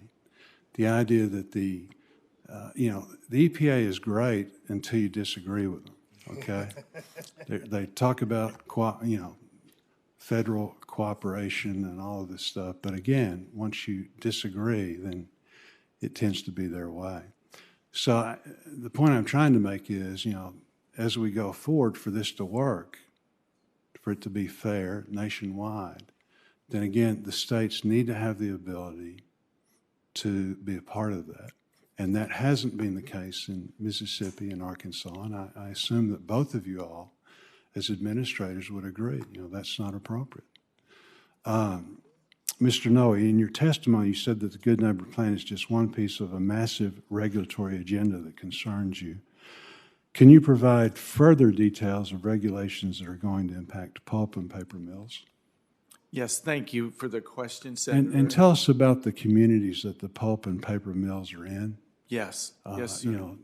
Rural America, what Yes. that would do to these Yes, small and first towns. I just want to thank you for giving voice to our industry and the over 23,000 workers we have in Arkansas and 84 facilities. There are a whole series of regulations that are coming at us, and they're coming very soon. One example is EPA's PM-NACS rule.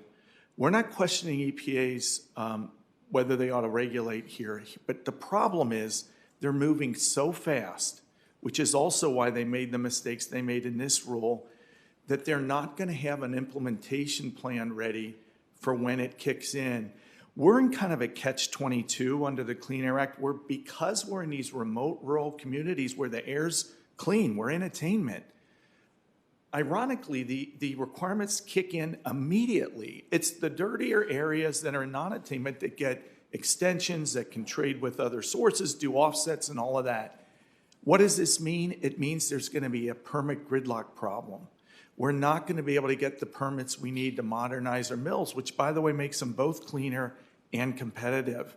There's a bunch of other rules I noted in my statement, and there are a whole lot more, Senator. I've never seen a regulatory agenda this massive in my career, and I've worked on these issues for many years. Dr. Hill, you mentioned, the impact this has on your patients. What are, just out of curiosity, what are the top 4 or 5, when you see patients, what are the top 4 or 5? You mentioned this is a causal factor of them having problems. What are the top 4 or 5 causal factors of the patients you see besides this? So, when we're looking at asthma, frequently allergies and allergens play a role, and air pollution has a cumulative effect on allergens. So both ozone and particulate matter tends to make allergens more harmful to the lungs. Mm-hmm. So there's an additive effect between allergens, pollution what control. else? Cigarette smoking and other forms of smoking in this country is still a significant cause of lung disease. Infectious disease, obviously, triggering exacerbations in this population. Those are the real big factors, but air pollution plays a significant role. And in my own practice, in our electronic health record, we actually, for our asthma and COPD patients, have specific checkboxes because patients will tell us they can't go outside on hot, humid days. They have trouble breathing. They can't exercise. If you drive up the cost of everything dramatically, where does poverty play? What role does it play in that? It's a challenge. I don't think this is the right venue to talk about the cost of healthcare in general.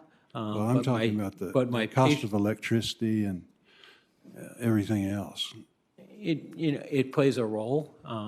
Being unable to breathe, as the Lung Association says, is the one thing that really matters. The EPA's estimates say that this will increase the cost of electricity by about 1%. That's probably not our biggest concern in rising electricity costs. So I think any increase in cost to my patients, particularly those who are economically challenged, is a concern. But the downstream health effects of this make it a worthwhile investment. Okay. I have this conversation with my patients all the time in terms of cost of care. Taking their preventative medicines is expensive. Getting sick and going to the hospital is much more expensive. So sometimes you have to spend the money up front to save the money down the road. Okay, thank you. Thank you. Senator Bozeman, thanks as always for joining us today and for your questions. I've got a question for a couple of questions here. And for the entire panel, a question dealing with the importance of heavy-duty NOx rule. And many of you mentioned in your testimony the need for EPA to also act on transportation emissions to help states meet the ozone standards. Transportation sources are not covered under the Good Neighbor Rule, but do remain one of the largest contributors to smog and climate pollutions in this country of ours. Often, just like upwind pollution blowing across state lines, transportation pollution is very difficult for states to reduce on their own. In December, EPA finalized a rule reducing nitrogen oxide emissions from heavy-duty vehicles by 48% by 2045. That's by 48% by 2045. EPA is also poised to propose additional vehicle emission standards in the coming months. Here's my question. Briefly, do you support EPA's actions to reduce heavy-duty vehicle nitrogen oxide emissions?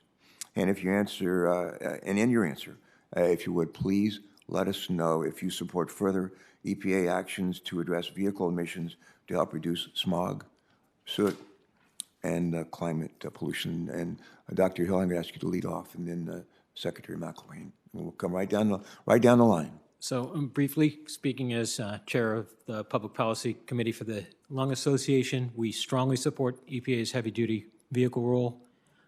It's estimated to prevent nearly 3,000 deaths a year by 2045. We also strongly support stronger rules controlling vehicle emissions, including a transition to zero-emission vehicles in order to prevent premature death. All right, thank you. Secretary McElwain. We absolutely strongly support EPA's action to reduce NOx emissions from vehicles. And just in general, we continue to need and rely on strong federal vehicle standards. And that's the only way we're going to ensure that we have clean air. And it's especially important when we think about overburdened communities that have been impacted by pollution from heavy-duty diesel trucks. So yes, full support. All right, thank you, ma'am. Director Peters. Thank you. Yes, absolutely. We support the rule. As I alluded earlier, in the Phoenix Mesa non-attainment area, 90% of the emissions are from 90% of NOx emissions are vehicle-based. So reductions in heavy duty will absolutely assist. Not soon enough for us to avoid potential downgrade, but will absolutely assist, and I applaud EPA stepping up on that. Mr. Wells, please. Mr. Chairman, I'll answer the question by saying that I think that there is no single cause for any non-attainment issues that a particular area may have, and I think that that part of what we would ask is that instead of imposing the FIP that has been imposed here without giving us adequate opportunity to us and EPA to fully evaluate all of the different factors that may be coming into play, that's what we would ask for, is that we take the time to really determine what is causing the non-attainment in a particular area, and whether or not contributions from outside the state are of that particular state are causing or contributing to that non-attainment. Whether those factors include mobile sources, I think that is certainly a factor that needs to be looked at, just in terms of what a local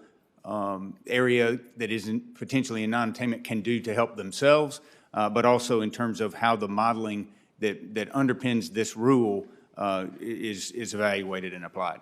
All right, thank you. Mr. Noe, same question. Mr. Chairman, as I said at the beginning, we support sustainable regulation, and I'm not an expert on mobile sources, but as I indicated in my statement, my understanding is that there are cost-effective reductions available there. Okay, thank you.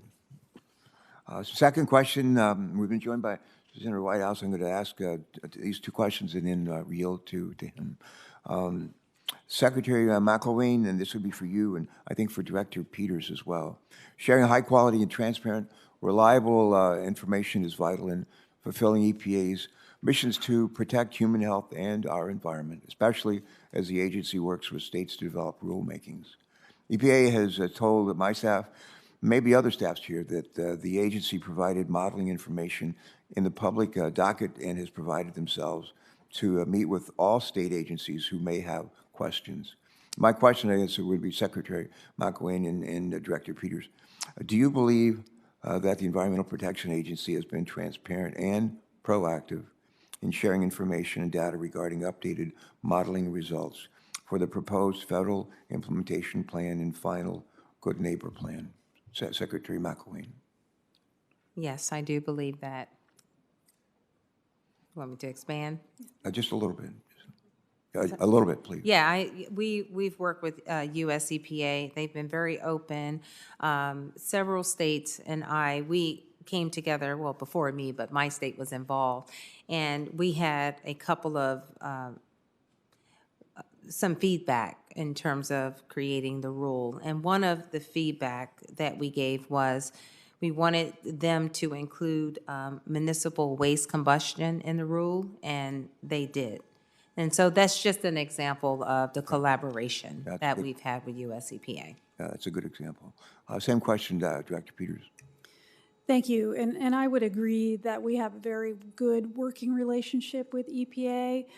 As was discussed earlier, our SIP is still being evaluated, and we're looking forward to a final decision. But our relationship is very strong, and we are very satisfied with the communication we've had. So yes, the answer is yes. All right. A follow-up question for you, Director Wells. Did EPA ever meet, to your knowledge, with the Mississippi Department of Environmental Quality to discuss EPA's modeling and the basis for the state's linkage to downwind receptors? Well, Senator, Mr. Chairman, I would say that we did have meetings with them. I think they were transparent in terms of providing the results of their modeling and telling us that we were impacting Texas air quality. What I don't think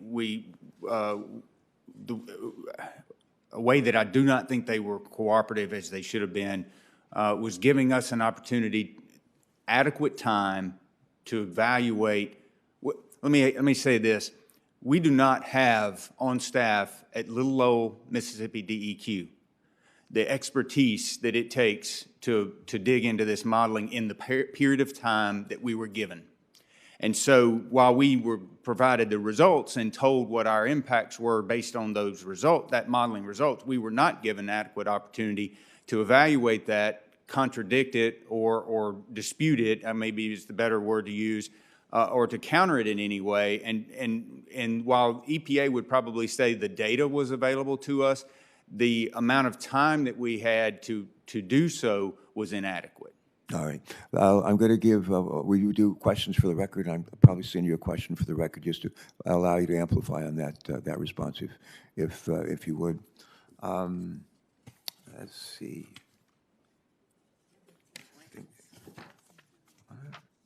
I'm going to come back. I'm going to take a quick break. Senator Whitehouse has joined us. He's going to hold the gavel, and I'll be right back. We started voting, I think, on the floor, so we've got a lot going on here. But don't go away. And I'll come back and we'll ask the consensus question, and that I telegraphed early on. Sheldon, thanks for being here. Thanks, Chairman. Thanks for this hearing. As a fellow small, downwind, coastal state, we have a lot in common, and we have a particular lot in common. For the record, just know we punch above our weight. We do punch way above our weight, exactly. Small but mighty. I wanted to explore a little bit some of the recent evidence we've had out of Rhode Island with respect to ozone. Dr. Hill, I'll ask you. The ozone levels in Rhode Island in Providence County have earned us an F. In Kent County, which is more rural, a D. In Washington County, also more rural, a D. What kind of news is an F and two Ds for Rhode Island lungs? Well, those are not the report cards I'd want to bring home to my parents. You know, it's not good news for your constituents, particularly children, the elderly, those with chronic lung disease. What those non-attainment levels mean is that on bad air quality days, people with chronic lung disease are going to suffer. Young children are going to be put at higher risk. So children spend more time outside exercising. I was a high school athlete, and the world is a hotter place, within many places worse ozone levels sometimes, due to the changing climate than it was 30 years ago, or maybe more, when I was a high school athlete. So those non-attainment grades, those Fs and Ds, mean we're failing the public. And they're breathing unhealthy air. And as was said earlier here, air is not partisan. It respects no boundaries. We all breathe it in this room, and we all breathe it out in the world. I can recall, to your point, driving into work and on drive time radio, hearing the local announcement that today was a bad air day in Rhode Island. Perfectly beautiful day as you drive along. Ozone is not visible. Perfectly beautiful day. And the warnings were exactly as you said. If you have an infant, if you have a child with asthma, if you have a breathing difficulty, or if you're elderly, you should stay inside today. On a beautiful day, the kind of days that have a kid scratching at the door to get out and run around. But nope, supposed to stay inside if you have any breathing difficulties because of the ozone. And to your point about boundaries, a great deal of this ozone does not originate in Rhode Island. The chemicals that sunlight turns into ozone come from elsewhere. And one of the things that I find very tiresome is how the state of Rhode Island has difficulty defending itself against out-of-state pollution. This is where I think the good neighbor rule comes into play, because Rhode Island's Department of Environmental Management cannot regulate a smokestack in Ohio or Pennsylvania or West Virginia. We're stuck with it. And for a while, the solution in those places was higher smokestacks. Jet the stuff higher up so it lands on Rhode Island instead of us. There were times when I wish that the rule was no smokestacks. Then you have to own your mess, and you can't just export it to other states, letting the wind do your dirty work. Director Peters, is that frustration an experience of yours, and do we depend on EPA to provide those remedies when states simply can't? Thank you, Senator Whitehouse. I discussed earlier the very limited jurisdiction and ability to regulate that states and local jurisdictions have under the Clean Air Act. And that is a source of some frustration when so much of the emissions that result in ozone pollution come from elsewhere, come from background levels, come from mobile sources that we do not regulate. So yes, absolutely, there's so little that we can do at the state and local level to affect that on behalf of our residents. It can be frustrating. And Dr. Hill, say a closing word about the health and healthcare costs of Fs and Ds, and what that means, not just for ruining a kid's day, but for local budgets and healthcare costs. Yep, those healthcare costs are in the tens of billions of dollars. That's why this Good Neighbor Plan is so cost effective, because preventing those downwind effects are going to pay healthcare dividends down the road. So a good neighbor rule will pay huge dividends. Thank you very much, Chairman. Thanks so much for joining us, Senator Whitehouse, and thanks for your great work on these issues. I want to just go back to. I've quoted Thomas Dolby. I quoted my mom. I quoted my dad, and I won't repeat Dolby again, but about being blinded by science. But I want to mention again the words of my mother, who raised my sister and me from the age of like little kids. We should. Abide by the golden rule, treat other people the way we want to be treated. And for me, it's my default. If I'm trying to figure out what's the right thing to do, I try to put myself in other people's shoes and say how would I want to be treated. It turns out that's in every major religion of the world. I don't care if you're Protestant, Catholic, Buddhist, Jew, Hindu. The golden rule is in everybody's. So one thing we all agree on. That's pretty. And when that happens, I say maybe we should follow it. So we're going to try to keep that in mind as we go forward. I mentioned a couple things. My dad, I should ask all of you to share with us some of the things your parents said to you over and over again. But one of the things my dad always said to my sister and me over and over again, we do some boneheaded stunt. And he would always say, just use some common sense. He didn't say it so nicely, but he said it a lot. We must not have had any common sense. But I hope we have some now, and we need to certainly put it to work. Another thing my dad said a whole lot of is, he said, if a job's worth doing, it's worth doing well. If a job's worth doing, it's worth doing well. And for me, that means if it isn't perfect, make it better. And everything I do, I know I can do better. The close here is. My closing questions is just take some time in days to come. We'll send you a request for sort of a formal request for follow-up. I got it. But I'm interested really interested in an area or two where you think there's consensus.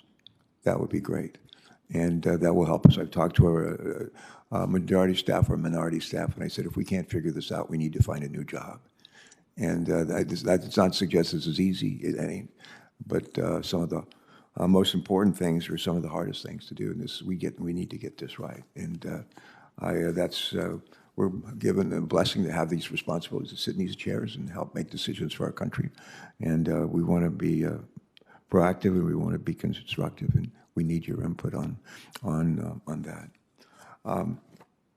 But in closing, I want to thank you all.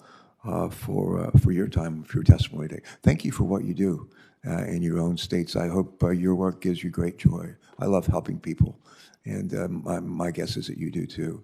And one of the best ways we can help them is make sure all over the country, all 50 states, we have air that we can safely breathe, and make sure our kids are well, our grandchildren are well, and people are able to go to work and not be sick. And try to hold down, rein in our healthcare costs, and so I think if we do get this right, we can do literally all of those things.